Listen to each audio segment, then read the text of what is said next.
If you're celebrating a special occasion or just love fine dining, you're in the right place. Come experience the crown jewel of South Point restaurants, Michael's Gourmet Room.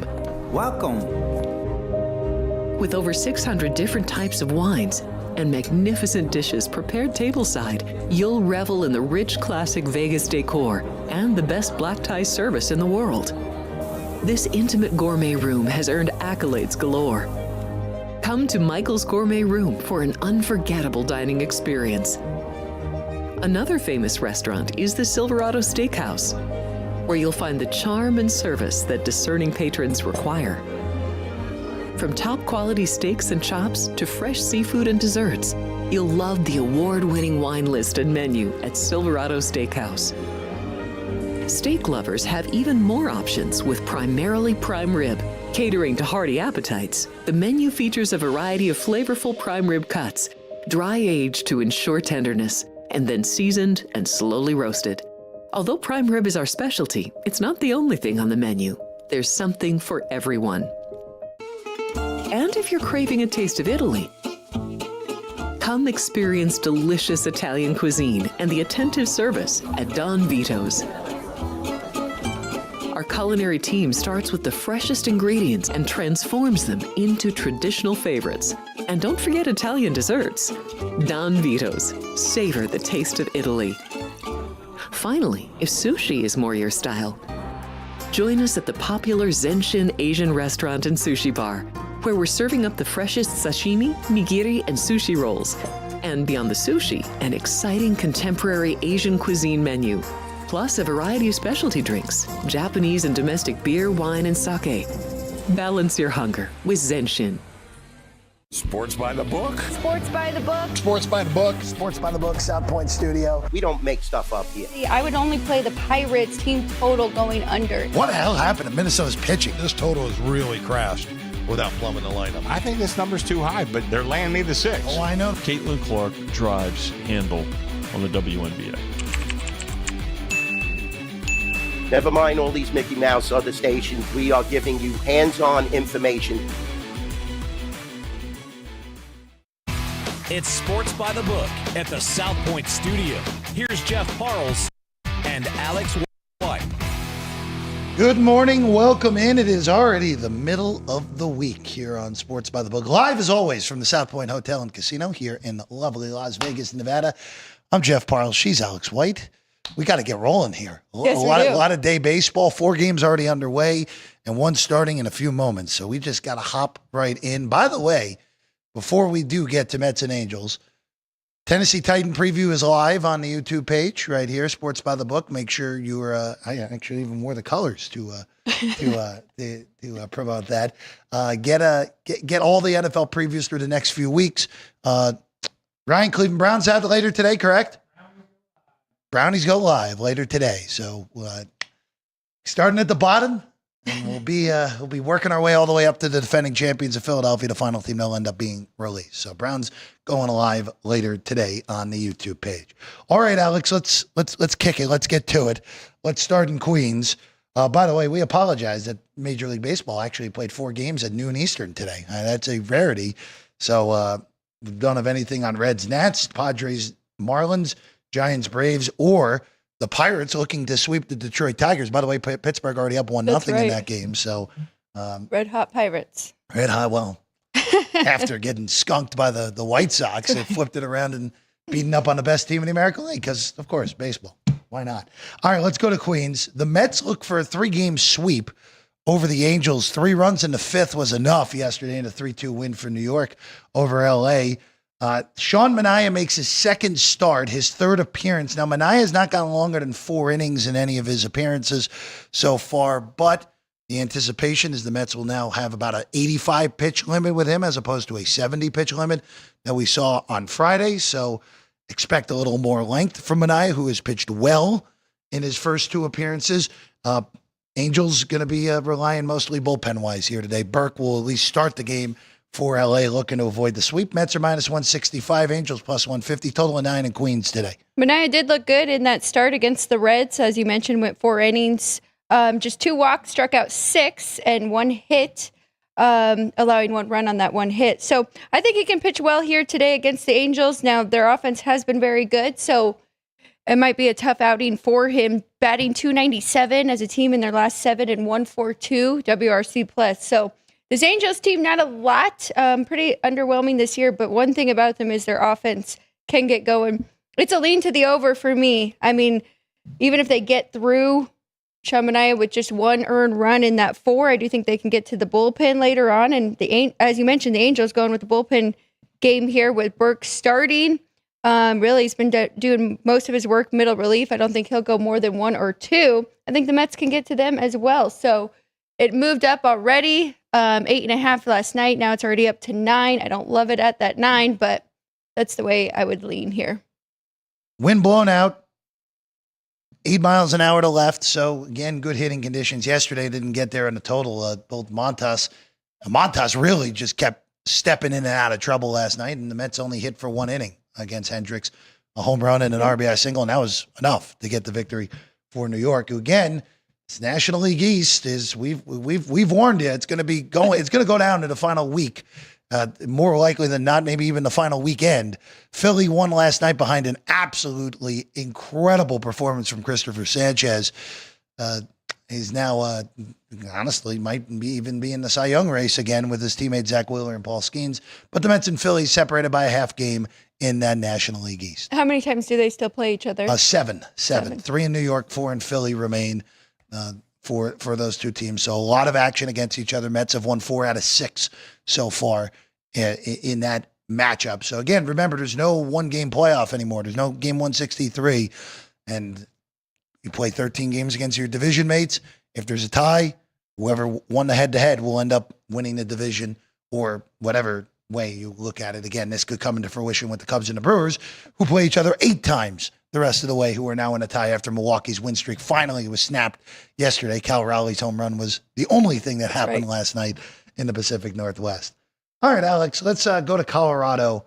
By the way, I know you'll be disappointed by this news. Eric Fetty was DFA'd this morning by the Cardinals after getting blasted by the Rockies. By the way, Colorado just needed a break, obviously. They've won 3 out of 5 out of the All-Star break, and now up to 25. Hey, got a shot to get over 39.5 if you're going to play at least reasonably well at home these last 2+ months if you're the Rockies.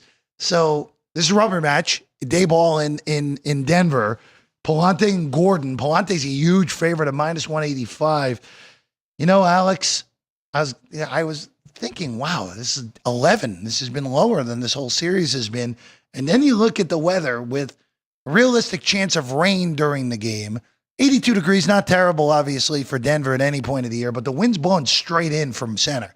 So if there ever were bad hitting conditions in Colorado that didn't feature sub 50 degrees, this is as bad of hitting conditions as you're going to see in the summer in Denver here today. That's why that's an 11 as opposed to a 12 today. Well, and so that leans me to the under even more here. I mean, Tanner Gordon has been pretty good here for the Rockies. And looking at his 3 starts on the year, I mean, he went 6 innings against the Tigers and the Yankees, both very good offenses and both at home. Gave up 4 earned runs against the Tigers, but just 2 against the Yankees, and only 4 2/3 against the Cubs in Chicago. So I do think both of them can pitch well here tonight. I don't have a strong play on the side. I mean, I do think the Cardinals get it done with Palante on the bump. It is a pitching advantage.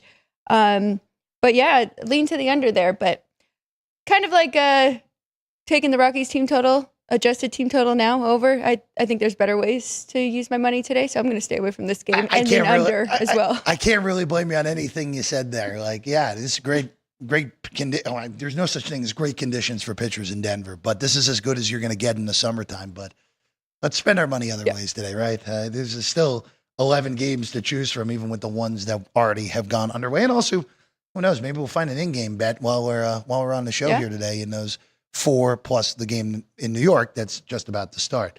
All right, let's go to Cleveland next. Ciccone and Eflin, your pitching matchup. Slade goes for the Guardians off of a really good start.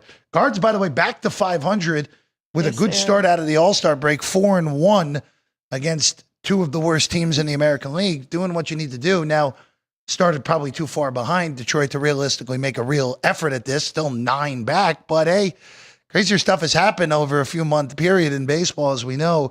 Slate is a minus 125 favorite here today, plus 110 on Baltimore, total 8.5. Again, Guards playing much better, and realistically speaking, in the thick of the American League wild card race right now, because them in Texas are only a game behind Boston and Tampa in the loss column entering today's action. Pretty incredible. I'm watching Texas, and they're taking care of business against the Athletics, but you're right, Cleveland, and then the Twins too, playing well against the Dodgers. So both of those teams really hanging on, trying to get that final wild card spot there. In this game today, I kind of lean to the Orioles. So this is the only one that does bleed over. They will have a 4th game tomorrow. So the Orioles do have a chance here to tie the series, even though the Guards take the first 2. I don't love it because Cleveland's definitely been hitting. I think Ciccone, besides like one bad start, he has been very good. So it's a tough play for me. It's more on the price with the plus 110 with Baltimore. I just really don't know if I can trust him right now. Slightly into the under too. I think that 8.5 is a little bit too high. Realistically speaking, I don't know if we've had a chance to really trust Baltimore at any point this year. Right, correct. Alex? There was one stretch where they looked like they were going to get back in it and then lost 6 out of 9, and that was that. Who, again, these Orioles are going to be sellers. Technically, everyone from Kansas City up is still somewhat alive in this American League chase. If I'm the Angels and the Royals, I'm selling, especially if I'm the Angels and I lose today, I'm definitely selling. Minnesota's the weird one because they're 3 games under 500. It really does feel like they're playing better baseball now. They didn't fully take advantage of that 11-game winning streak, which, by the way, is still tied for the longest winning streak in the season with the Brewers losing last night. It's hard to justify it on Minnesota. And for Cleveland, you're kind of in no man's land now where you're 2.5 back, but if you were willing to open it up and trade an Emmanuel Clase would get an insane package back from at least one of those National League teams that needs bullpen help right now. What about Joe Ryan? I saw something that he could be a potential mover. Yeah. Can you imagine a team adding Joe Ryan to their starting rotation there? I'm looking at Ryan's contract right now because this is why the Arizona guys are so intriguing. They're all up at the end of the year. Ryan is not. Ryan still has 2 years of arbitration. So it's an interesting one for Minnesota. The guys who have more years of control will warrant a significantly bigger package back. But do you want to trade the guy who's arguably going to be your best pitcher the next 3 years? Right. When you're in a division that seems perennially winnable every single year. So it's an interesting one. It's an interesting one. That would get a lot back, even though this morning, Buster Olney, there was a report that Dylan Cease might be available for the Padres, even though the contract's up at the end of the year. Padres definitely making a push for the postseason. But the thought is that they might be able to get some pieces that can help them now back for Cease. Be interesting to say the very least if they were to move him, even with all that. They do have depth in that rotation, as we've talked about throughout the year. All right, let's go to Toronto next. It's the rubber match. Yankees got a very important win last night. Homer in the ninth by Rice gets it done. So the Yankees won't be swept for the second time in Toronto in 2 months. But this is a huge game again here today. And the ace Max Fried is back after suffering a potential blister his last time out before the All-Star break. That's why he didn't pitch in the All-Star game. That's why he's pitching Game 6 back for the Yankees as opposed to Game 1. And it's against Chris Bassett, who's arguably been the best goer for Toronto so far this year. Yankees are minus 135, plus 120 on Toronto. The total's 8.5. Blue Jays did hit up Fried pretty well in his last start up there. They beat Fried. They got 5 runs on him early in that game. I don't know, Alex. This price feels about right, but I don't know what the length's going to be for Fried today, right? What happens if it's there's a reopening of that blister? You can end up with having to put Fried on the IL for 10 days too. So always a risk when you make a quick turnaround when there's a potential for a blister.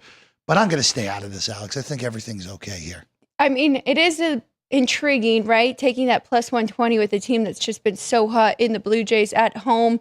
The series has had a playoff feel from the very beginning this week. So it's a lean to taking Toronto, even though I've been a huge Max Fried backer this entire year. But I watched that game against the Cubs, and it was pretty obvious early on. And, of course, he only went 3 innings and gave up 3 earned runs on that one and walked 3 guys, which is unlike him. So it makes me nervous. I don't know what we're going to get. I wouldn't be laying a price here, expecting just to see, what we saw from Fried early on in the season. So lean to the Blue Jays as a dog here. I think it's kind of a pick'em game. Again, Toronto 3 back. Right now, the American League, the top of the AL is all jammed because Detroit is, again, he got swept the last series before the break. Might get swept in Pittsburgh. Well, it's 5-0 Pirates. So they're on their way to getting swept in Pittsburgh. So a 1-5 start out of the break with only winning the Scooble start. A bad stretch for Detroit. Now, again, won't cost them in the American League Central more likely than not, unless if Cleveland gets epically hot more, or Minnesota gets epically hot more likely than not. But look, Toronto and Houston are only a half game behind them right now for the 1 seed. And that is potentially a huge deal where, again, we talked about it. We kind of saddled it up. Oh, Detroit's going to be the 1 seed. The AL playoffs are going to go through Motown. Yeah, it's a totally different handicap if Detroit has to play in a wild card series. Now, granted, you would expect them to be set up really well in a best of 3, but you lose your advantage of what you would have in a best of 5 with home field, having a team playing any team that you would get with their 4th pitcher potentially pitching game 1 against Tariq Skubal. It's a whole different ball of wax if you don't get a top 2 seed. I think the top 2 seed in the AL is so much more important for Detroit than either of the other 2 teams. Toronto, I think it's the least important because all their pitchers are basically about the same, Alex. Yeah, it's really interesting. I mean, I don't know what market is out there now. I've kind of moved on from the regular season wins. But now I'm looking at the American League. I mean, Houston's got the 3rd easiest schedule moving forward. Detroit's not too far behind, so it shouldn't be terrible. But these 2 do play each other too. So that's very interesting that Houston could sneak in there and get the 1 seed. Both of them are alive right now. Heck, even if the Yankees get hot, the Yankees are still alive for the 1 seed, as crazy as that may seem to everyone out there with how poorly the Yankees have played now for the better portion of 6 weeks. All right, let's go to Tampa next. Rays and White Sox. Well, that run was fun, wasn't it, Alex? Wasn't it fun for the White Sox? They almost came back from a 4-0 deficit yesterday to lose 4-3, but the Rays get on the board. The White Sox finally lose in the second half. The Rays are minus 210 today at home with Taj Bradley against Jonathan Cannon. I've talked about, again, I'm just not a fan of Cannon at all. There are other guys in this rotation I'd much rather bet on. Total of 9 here today in Tampa. Weather, as always, a factor. There are a shocking development here. Chance of rain and thunderstorms in Tampa throughout the day could delay the game, but there is a window to get the game in around 8:30, 9 o'clock here tonight. If money comes in on the Rays and I can get a little bit better price here with the White Sox, I'm looking for like plus 190, plus 195. I might take a little shot on them because really, I mean, their offense has been really good, and that is how they've been winning these games. So batting 283 as a team in their last 7, on-base percentage 350, and a 137 WRC+. I still don't have a lot of faith in this Tampa Bay team. I think theirs is more smoke and mirrors than how they've been getting here. So I think the White Sox are live. I know Jonathan Cannon isn't their best guy, but as of late, I mean, his last few starts have been really good. He went 7 against Pittsburgh, 1 earned run, went 5 against Cleveland, 5 1/3 against Colorado, just 2 earned runs in both of those. So I think he can keep them in this game. It's plus 185. Look, we could very easily push the $2 by the time first pitch rolls around. Absolutely, Alex. So be on the lookout to see if that price gets a little bit better on the White Sox. And you mentioned it, Cannon was, even though, again, don't love betting on him, was great that last time out. But I was going to say that had more to do with Pittsburgh, but the Pirates have destroyed the Tigers this week in PNC Park. All right, let's go to Texas next. Rangers handling their business out of the All-Star break. Look, Alex was all over it last week. She said that she thought that the Rangers had a real shot at making the postseason. You even put them in your projected 6. And all the Rangers have done since then is win 4 out of the first 5 since the All-Star break. They've already clinched this series, so it'll be 2 for 2 in series out of the break. It's Corbin today, though, at minus 140. You can get better prices on Texas if you want. It's Sears on the other side for the A's. A total of 8.5. Sacramento, or the destinationless A's at the moment, are plus 125 here, Alex. Interesting, because I did think it would be Eovaldi, but I'm okay with Patrick Corbin going today. 2 lefties lean to the under in the full game. I do like JP Sears on the other side, but still I like how the Rangers are playing. And overall, I do think that they are the better team. So I think that's a pretty cheap price now that it is not Eovaldi, but I'm probably not going to play it. I'm happy with getting the last few days here with the Rangers. So probably a stay away, lean to the under, though, because I have talked about Texas and their struggle against lefties as well. Yeah, this is stay off. Again, the A's are... It'll be interesting to see what the A's move at the deadline. I really think that Severino is probably the only name that makes sense. Now, so did they just... Because they just got him. Did they just get him out in 1 year? Well, it's a 3. That's what makes it complicated, and they overpaid. And technically, it was the largest free agent contract in the franchise's history, as insane as that sounds in 2025.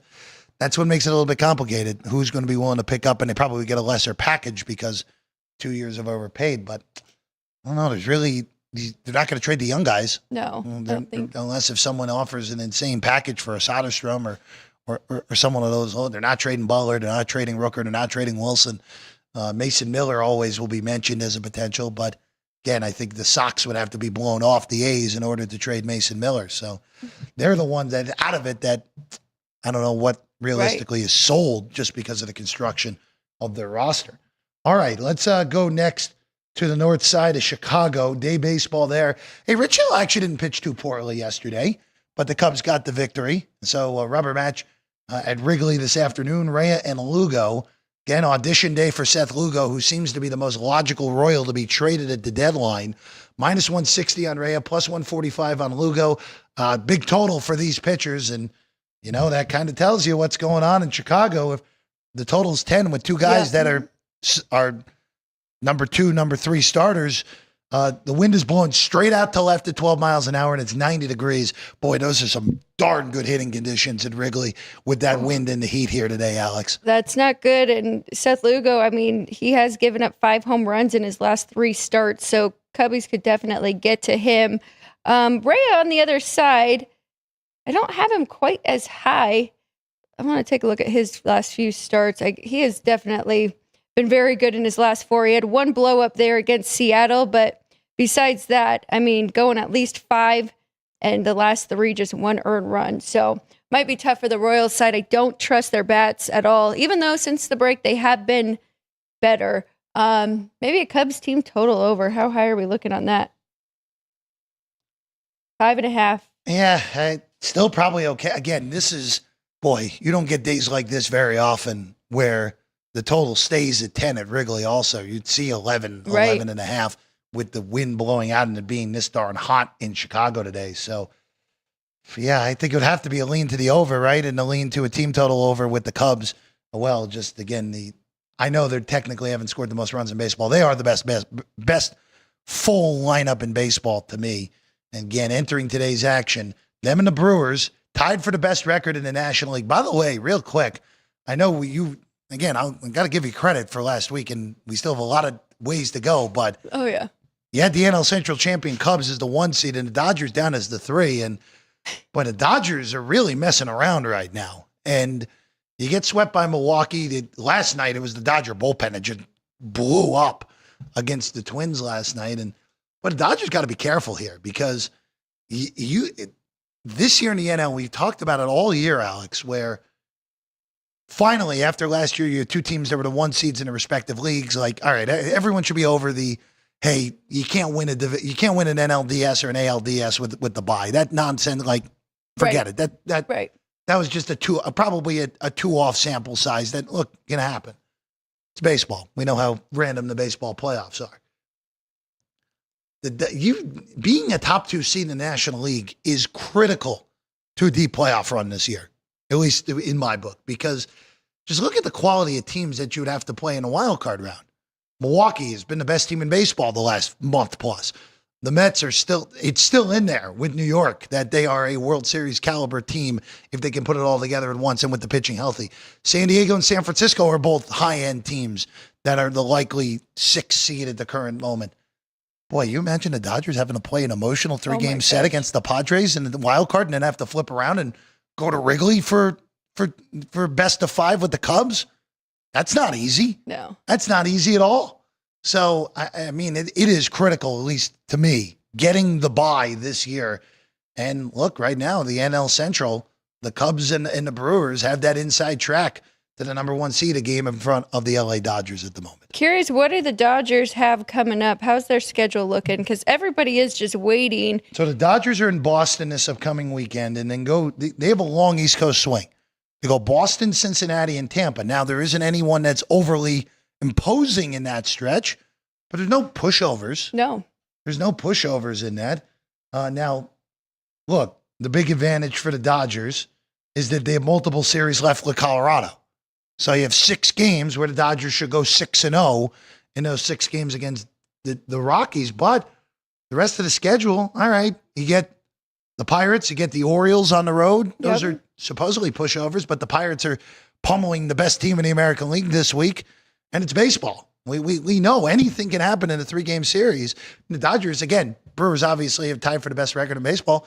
Brewers just beat them 6 straight. Yep. So even the mighty Dodgers are not impervious to some pain every once in a while. So it's interesting. It really is. So talking to Sammy P yesterday, he was a guest on Cofield and Company. I brought up the regular season wins, and he did bring up a good point to me about kind of chasing these. And now, you're getting Houston at 9-1 or the Tigers where they were such big numbers to start the season. And that kind of clicked with me. I'm like, you're right. Because if it was Cy Young, we followed that all year. And now we weren't jumping on even Zach Wheeler, which you did a little bit.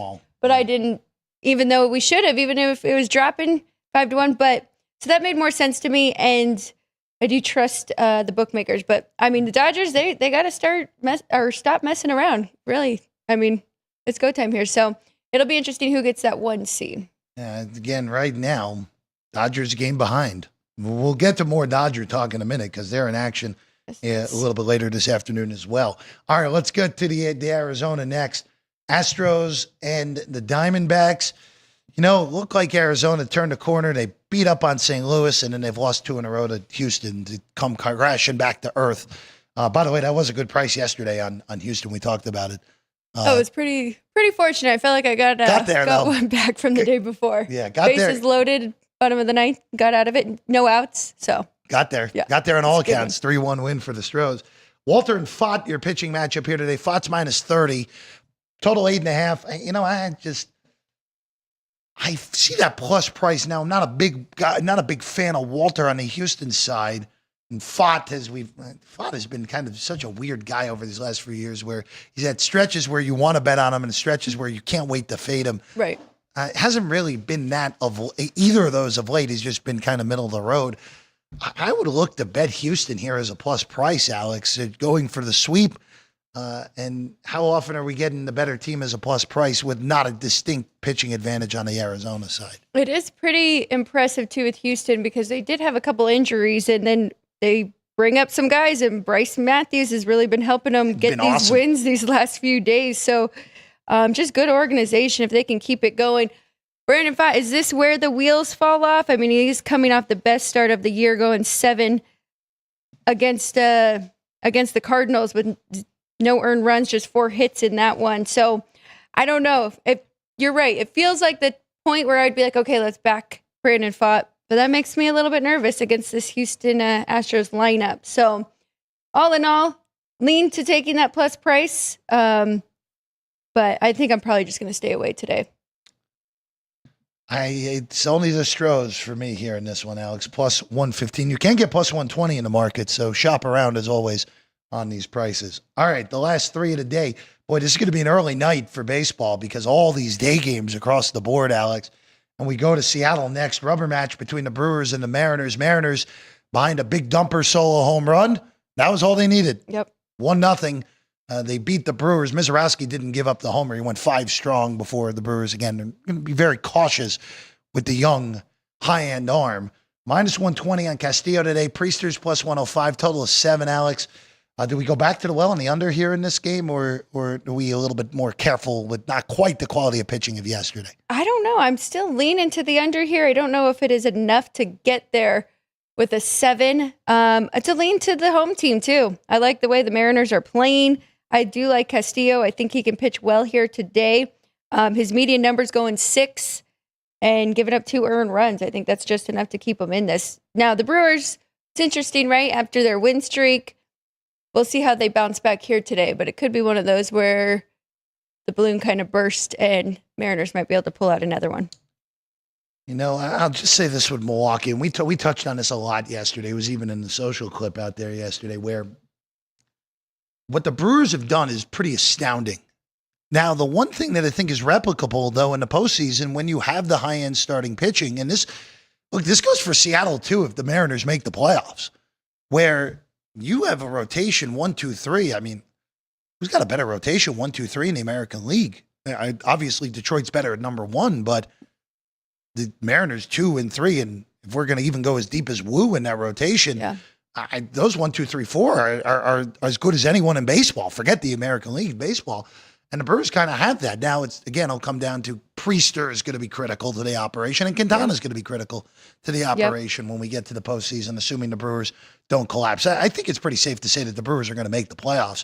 They're 5 games clear of San Diego for the final wild card spot. They're 7.5 clear of the Giants entering today. They are, I'd say at 101 games in, that is a big lead. Yes. With 61 games to go at 7.5, the Brewers are going to make the playoffs, which again is a hell of an accomplishment for a team that doesn't have a lot of money to spend, but that front office, even though Stearns is now in New York, still finds a way, and Pat Murphy might be the best manager in baseball at this point. So it's what they've done is nothing short of astounding. I'd honestly rather see the Brewers back in the playoffs than Padres or the Giants, because these teams, I just feel like they're so disappointing. They should be better than they are and how they have played this year. Let's go along to the next game up, Alex. Let's go to L.A. Day baseball with Dodger Stadium. Rubber match, Glasnow and Paddock. Glasnow's a huge favorite, minus 210. It's not surprising. Total of 9. Now, we talked about the Dodgers earlier. Again, they're in a fight here. They're in a fight here to get one of those 2 byes. With the NL Central leaders at 2 games ahead in the loss column. The Phillies are tied in the loss column entering today's action. This is a legitimate fight the Dodgers have on their hands. Now, their bullpen has really just been awful over the last few weeks. And that's the number one thing that they're going to have to do at the deadline. But again, we've talked about it. Starting rotation's getting healthier, and their starters have been okay over the last few weeks, but nothing earth-shattering here, Alex. But Glasnow, his 2 starts since being back has been fantastic. Yes. He did only see Milwaukee both times, so that should be interesting here. But on the other side, I just can't get behind Chris Paddock. I wish it was somebody else going, because I would want to take a price, especially with the way the Twins are playing, but I can't get there here with them today. Plus 185 is a big number. Simeon Richardson and company got us home yesterday against Yamamoto, which, again, Woods Richardson, even though he didn't have his best stuff yesterday, has been great over the last 6 weeks. All right, last one on the board. We go to Philly. Philly's looking for a 3-game sweep of Boston. Dominant last night from Christopher Sanchez. Honestly, pretty bad draw here for the Red Sox, where they go Wheeler, Sanchez, Luzardo 3 straight games. But hey, look, Philly's rotation. You throw Suarez in, that top 4 is as good as anyone in the NL. The minus 145 on the Phils today. There are better prices available if you like Philadelphia. Total 8.5 as the Phillies look to sweep the Red Sox out of South Philly here. I think that number's just right. Maybe just slightly too high, but not enough to jump on the Red Sox. I guess if we gave that 20 cents trying to avoid the sweep, that could almost get us there. I like Giolito. I think he's pitched very well as of late. He has 1 bad start, so he's coming into this off of a Cubbies start, 5 1/3, gave up 4 earned runs in that one. 6 strikeouts, 2 walks. But before that was pitching really good. And really, I've been all over the Phillies too, but their bats have not been there. They still haven't figured it out. So I guess I'm leaning to the under here with both. I think I'm just going to go full game though. Full game under 8.5. I don't trust either bats. Now, Luzardo, I think he is the least consistent of those four, so you don't really know what you're going to get, but he's coming off of a bad start against the Angels, so I think we'll get a bounce back spot for him against the Red Sox. So under 8.5, I'm going to add that on the board. I can't really blame you. Again, Red Sox, it's a bad draw out of the break. Look, you played two division leaders in the Cubs and the Phillies. They'd love to find a way to get this final game here. And look, 2-4, obviously not going to get it done over the long term, but all right, you didn't get swept in either series by two of the NL's elites.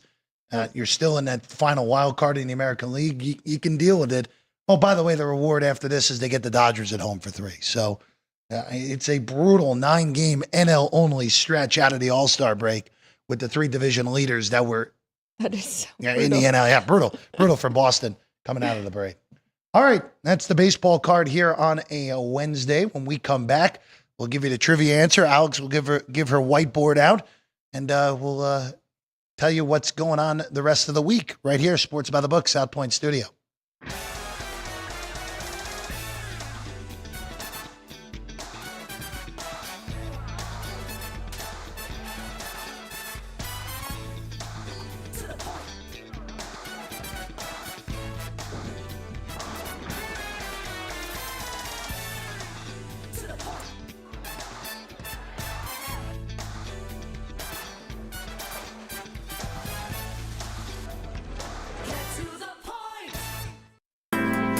We have 11 amazing restaurants featuring a wide variety for every price range and appetite.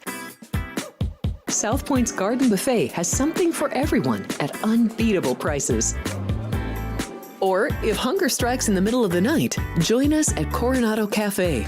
The American menu offers breakfast, lunch, or dinner 24 hours a day, plus a Chinese kitchen for authentic Chinese dishes from 11 a.m. to 11 p.m. From steak and eggs to wonton soup, it's fast and friendly service 24/7. When you need a quick pick-me-up, you can find it at our state-of-the-art Starbucks just inside the main South Point entrance. Order ahead with the Starbucks app for easy mobile order pickups. Or enjoy your favorites in the relaxing dining area anytime, day or night. If you love Mexican food, Baja Miguel's has all of your south of the border favorites. There are dozens of classics to choose from, like fajitas, ceviche, chimichangas, tacos, and more. And for spirit lovers, Baja's colorful non-smoking tequila bar is right outside.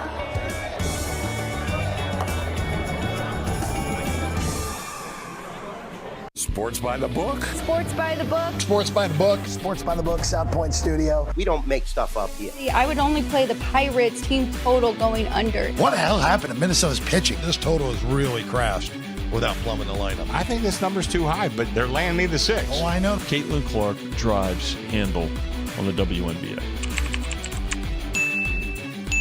Never mind all these Mickey Mouse other stations. We are giving you hands-on information.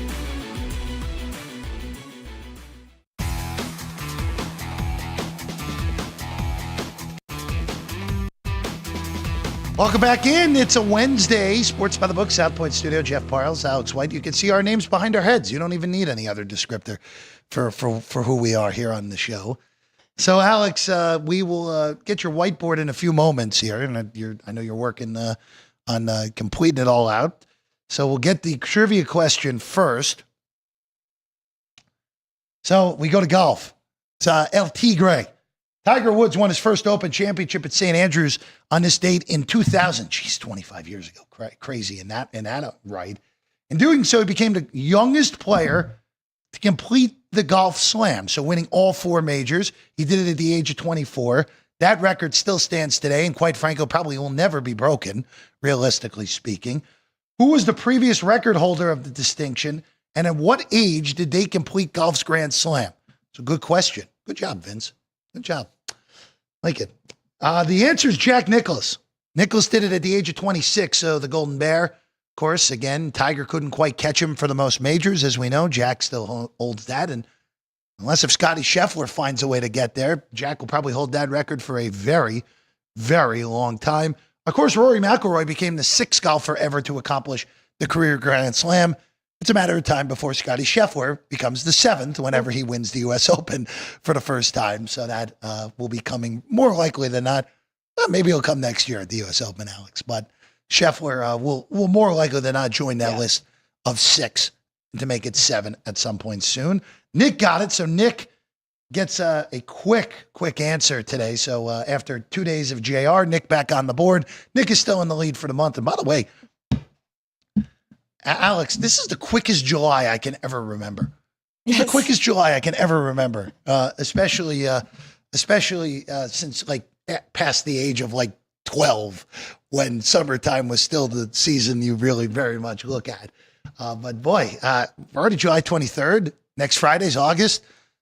There's a football game we get to talk about next week also. Technically, the Hall of Fame game is on the 31st That is wild. in Canton. Everyone will bet the under the day of, more likely than not.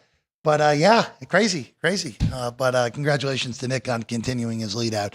By the way, the vote of the best game on the board today was voted on the AL East game between the Yankees and the Blue Jays. I don't know if I agree with the poll on that one. Yeah. Where are you going? I would go to Philadelphia. I was thinking that too, I'll actually. go to Philadelphia. Again, boy, that NL East race. Again, we'll get 7 more games between the Mets and the Phillies, but Mets are ahead 1-0 right now. Phillies, again, half game lead in that division. All right. Yeah, That's funny. I'm so biased too, because the AL, I'm not interested in the East at all. Well, it's interesting on the AL East, right? Because like the whole narrative about the Yankees is that the sky is continuously falling, and then you look up, if they win today, they're only 2 games behind Toronto. Right. Who's basically played the best baseball humanly possible the last 6 weeks. Correct. So, yeah, like even though we said this before the break, I still expect the Yankees to win the division, but man, it just that narrative around the Yankees really kind of like it's kind of messed with my head. It might have messed with your head as well, Alex. So just like, oh, this is not really a racing. Look up, it's only 2. Again, AL Central's not really a race. AL West is not really a race. The AL wild card teams we've talked about, just the quality isn't there, which probably means an American League team is going to end up winning the World Series. Again, I picked Detroit last week, but that does not look good at the current moment with how bad the Tigers have played out of the gate. It's their first dip this year. First bad stretch, right? For sure. Yeah. So. I mean, if they assuming they don't get out of a 5-0 hole today, it's 1-8 in their last 9, which is obviously not good. Not good for Tiger backers, that's for sure. Yeah, maybe better numbers available soon. All right, Alex, ready for a whiteboard? Whiteboard pick, not picks, pick here today. Sorry, folks. All the early games really messing with things here today, Alex. Yes, they are. I actually did put a little nerfy round robin in too. I should look at that. Somebody might could give that out as well. But I don't want to force anything. I really like this Red Sox Phillies game staying under that 8.5. I think it's too high. I think it should be 7.5. I do like Giolito, how he's pitched as of late, and Jesus Luzardo. Not the Phillies' best, but I mean he's been very good this year. Definitely above average. I lean to the Cubs team total over. I just can't fully get there going against Seth Lugo, who, like you said, is in talks of being traded. And I lean to the Astros Diamondbacks over. I actually took that 2 days ago, pushed at 9. Now with these 2 pitchers going today, there's definitely a chance we could get over that 8.5. But for today, Red Sox Phillies under 8.5. By the way, the 5 games that are going right now, Nats and Reds are 1-0 in the 6. So Lodolo and Soroka have been awesome, respectively. Sandy Alcantara is beating Dylan Cease right now 3-1. Hey, Justin Verlander's thrown 3 scoreless. It's 0-0 in Atlanta with Verlander and Strider. The Mets are ahead 1-0 on a Brandon Nimmo leadoff home run against the Angels. And then it's just gotten worse for Detroit. Detroit's down 6-0 to the Pirates. Tigers in danger of getting swept by the Pirates. Again, their only win in the last 9, if they don't win today, will be a Scooble start. Oh, and by the way, they have to play the Blue Jays for 4 starting on tomorrow. So it doesn't get any easier for the Tigers. By the way, it would actually be 1 out of their last 10 because they lost that final game against Tampa before getting swept by Seattle going into the All-Star break. So what is the Tigers? Well, we know they have their bullpen days, but Melton making his major league debut today. So that is why the Pirates are having so much success. But it's a bad stretch. Yeah. Simple as that. So, I'm missing. Nobody's out though, right? From their rotation? Nothing that would be notable. Again, Olsen's back. Scooble's obviously healthy as a horse. Yeah. You saw Flaherty earlier? Flaherty didn't pitch well yesterday. Yeah. No. is what it is right now for the Tigers, who could fall out of the number 1 seed with a loss here today and a win by either Houston or Toronto later today. All right, that's what we got for you. More NFL previews will be live throughout the week here on our Sports Book by the Book channel. Cleveland Browns out later today. I don't think Alex and I have much positive to say on the Browns, but if you're a Browns hater, you might want to watch the episode. And even if you're a Browns liker, you might be able to prove us wrong with something or other. So make sure you're watching that. Tennessee's already live. We're recording more today. So I'm excited about the two we're recording today. Yeah, some AFC teams that are interesting. Very. Yeah, especially the one here locally. Even though it might not be better, right? Might only be a little better record-wise. They may be a little better. There it is. There's our man Pete behind us on the middle of the screen. Hey, Pete Carroll said he's a winner. He wins 10 a year. Pete Carroll is a winner. That is true. I will give Pete credit for saying that about himself. I will give credit to himself for saying that. Hey, he has won everywhere except for the Jets. That's the only place he didn't win in his coaching career. We're back tomorrow. Alex and I, short baseball card. More to get to on the show tomorrow. We'll be looking forward to it right here at 10 a.m. as always, right here on Sports by the Book. Ryan, Jerry, Vince, and Drew Dog, Sean, I think I got everybody. Thank you as always. Alex, good luck on your play Thank you. today on the under in the Phillies and the Red Sox. I'm Jeff Parles. I'll see you tomorrow. Sports by the Book, South Point Studio.